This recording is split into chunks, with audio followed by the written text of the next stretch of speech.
पंडित जी, कल से शारदीय नवरात्र शुरू हो रहे हैं चैत मास के, तो इनका क्या महत्व है? कल से शारदीय नवरात्र नहीं बल्कि वासंत नवरात्र शुरू हो रहा है। शारदीय नवरात्र कुमार उड़ के शुक्ल पक्ष में होते हैं। जो शरद ऋतु में होते हैं उन्हें शारदीय नवरात्र कहते हैं, जो बसंत ऋतु में होते हैं उन्हें वासंत नवरात्र कहते हैं। वैसे हमारे यहाँ ये नवरात्र जो है 4 बार होते हैं सनातन धर्म के हिसाब से। जी। तो एक तो ये आपके अश्विनी शुक्ल पक्ष के नवरात्र को शारदीय नवरात्र कहते हैं। फिर उसके बाद में माघ शुक्ल पक्ष की प्रतिपदा से नवमी तक गुप्त नवरात्र होते हैं। फिर उसके बाद में बसंत ऋतु में बसंत नवरात्र होते हैं। फिर उसके बाद में आषाढ़ में फिर गुप्त नवरात्र होते हैं। तो 2 ये प्रचलित होते हैं, 2 गुप्त रहते हैं। तो हमारे सनातन धर्म के हिसाब से ये जो वासंतिक नवरात्र हैं ये सबसे ही ज़्यादा महत्वपूर्ण होते हैं, क्योंकि उसी कल प्रतिपदा से ही हमारा नववर्ष शुरू होता है। हम लोग 1 जनवरी को नववर्ष मान लेते हैं, लेकिन वो हमारा नववर्ष नहीं है, वो ईसाइयों का नववर्ष है। अंग्रेजी जब हमारे यहाँ थे तो उन्होंने नववर्ष मनाया था। क्यों? उस समय पर 1 जनवरी को हमारे यहाँ कुछ नया होता ही नहीं है।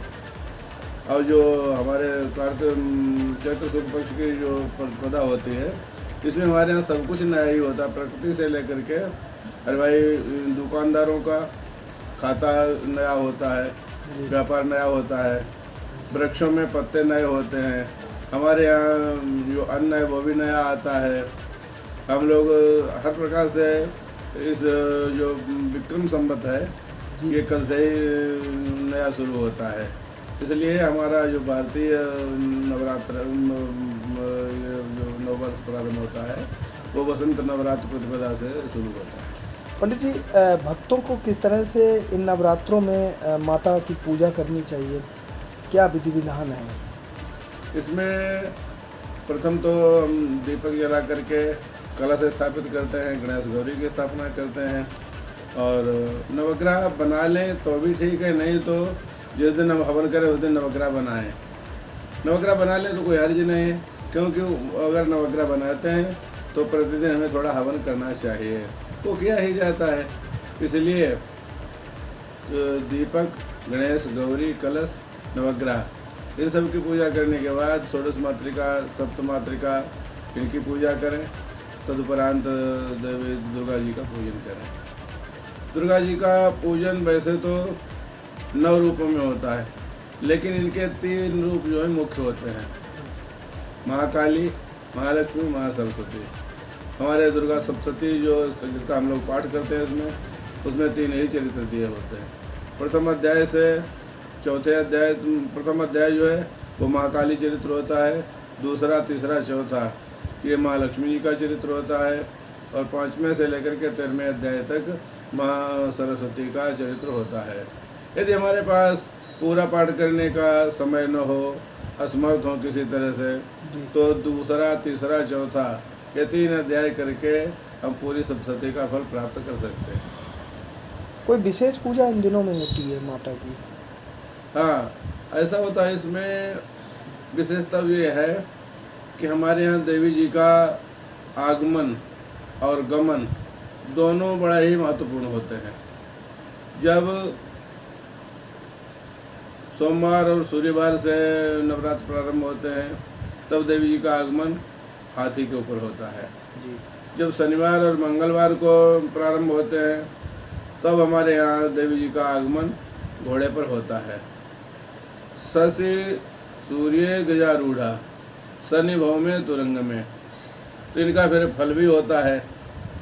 जो गजारूढ़ होकर के आती है वो तो सुख देने वाली होती है, और जो तुरंग माने घोड़ा पर सवार होकर के आती है वो रोग और कष्ट देने वाली होती है। और शुक्रवार को और गुरुवार को जब देवी जी का आगमन होता है तो दोला माने झूले पर बैठ करके आती है। गुरु, शुक्र, दोला, और बुधवार को नौका पर बैठ करके आती है। तो नौका जो है वो सर्वसिद्धि करा है। दोला कष्टदायक होता है, तो इस बार देवी जी का आगमन शनिवार से है, तो ये घोड़े पर सवार होकर के आती है। कोई विशेष संयोग इस बार बन रहा है? लोग कह रहे हैं 30 साल बाद कोई संयोग बन रहा है नवरात्रि का, ऐसा कुछ है? नहीं, ऐसा तो कुछ नहीं है, तो बल्कि इस बार जब जाएंगी तो जाने का जैसे शशि सूर्य ये आपके महेश पर भैंसे पर सवार होकर के जाएंगी, तो ये कष्टदायक होता है। अच्छा अच्छा। हाँ, अच्छा, 9 दिन माँ की पूजा होती है, तो कौन से दिन किन माँ की पूजा और अर्चना करनी चाहिए? प्रथमम शैलपुत्री से, द्वितीयम ब्रह्मचारिणी। पहले दिन शैलपुत्री की पूजा, दूसरे दिन ब्रह्मचारिणी की पूजा। प्रथमम शैलपुत्री से, द्वितीयम ब्रह्मचारिणी, तृतीय चंद्रघंटा च। प्रथमम शैलपुत्री से, द्वितीय ब्रह्मचारिणी, तृतीय चंद्रघंटा कुसमांडा चतुर्थकम। तीसरे दिन चंद्रघंटा की पूजा होती है, चौथे दिन कुसमांडा माता की पूजा होती है। प्रथमम शैलपुत्री च, द्वितीयम ब्रह्मचारिणी, तृतीय चंद्रघंटा च, कुसमांडा चतुर्थक। इस प्रकार से प्रतिदिन एक एक माता का पूजन होता है। इन दिन कोई 9 दिन में किस तरह से भक्तों को कन्या भोज कराना चाहिए, तो इसमें कोई विधि विधान रहता है? हाँ, इसमें विधि विधान ये होता है कि वैसे तो हम एक कन्या को प्रतिदिन भोजन करवाते हैं, करवाना चाहिए। जैसे पहले दिन 2 वर्ष की कन्या हमें जिमानी चाहिए, दूसरे दिन 3 वर्ष की कन्या जिमानी चाहिए, तीसरे दिन 4 वर्ष की, 1 वर्ष हम प्रतिदिन बढ़ाते जाते हैं। हाँ, पहले दिन 2 वर्ष की, दूसरे दिन 3 वर्ष की, तीसरे दिन 4 वर्ष की, चौथे दिन 5 वर्ष की, और 5वें दिन 6 वर्ष की, छठे दिन 7 वर्ष की, 7वें दिन 8 वर्ष की, और 8वें दिन 9 वर्ष की। और इस प्रकार से 9 वर्ष तक ही कन्याओं की कन्या संज्ञा होती है। इस प्रकार से हमें 9 वर्ष तक के, माने 10 वर्ष के भीतर की ही कन्याओं का भोज कराना चाहिए। पंडित जी, एक आखिरी सवाल है, जिस तरह से माता की स्थापना की जाती है, कलश स्थापना की जाती है, तो कलश स्थापना के पीछे क्या महत्व है? क्यों लोग करते हैं या क्यों करना चाहिए उनको? तो इसमें कोई विधान है क्या? हाँ, कलश की ही पूजा सबसे महत्वपूर्ण पूजा होती है। वैसे जो लोग गणेश गौरी की पूजा नहीं करते हैं, किसी चित्र की पूजा नहीं करते हैं, तो कलश में ही सारे त्रिलोकी में जितने भी देवी देवता हैं, सभी का आवाहन कलश में होता है। जैसे जब हम लोग ध्यान करते हैं कलश का, तो उसमें है कलश में, कलश से मुखे विष्णु, कंठे रुद्रा समाश्रिता, मूले तो से स्थितो ब्रह्मा। तो कलश से मुखे विष्णु, कलश के मुँह में विष्णु भगवान की स्थापना होती है। कंठे रुद्रा समाश्रिता, कलश के कंठ में रुद्र भगवान का वास माना जाता है, और मूल में ब्रह्मा जी का निवास माना जाता है। तो कलश से मुखे विष्णु, कंठे रुद्रा समाश्रिता, मूले तो से स्थितो ब्रह्मा, मध्य मातृगणा स्मृता, और मध्य कलश में सभी माताओं का निवास माना जाता है।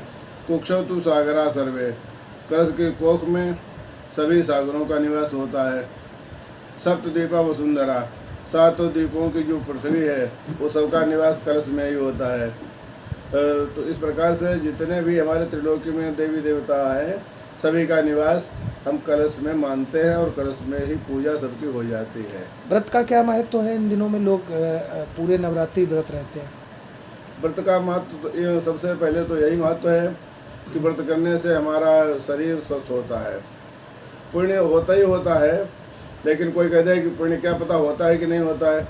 तो व्रत करने के से शरीर स्वस्थ रहता है, क्योंकि जो हम नया अन्न खाते हैं तो नया अन्न हमें नुकसान कर सकता है।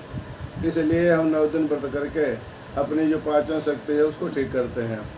और ये 9 दिन का व्रत बड़ा ही महत्वपूर्ण व्रत होता है।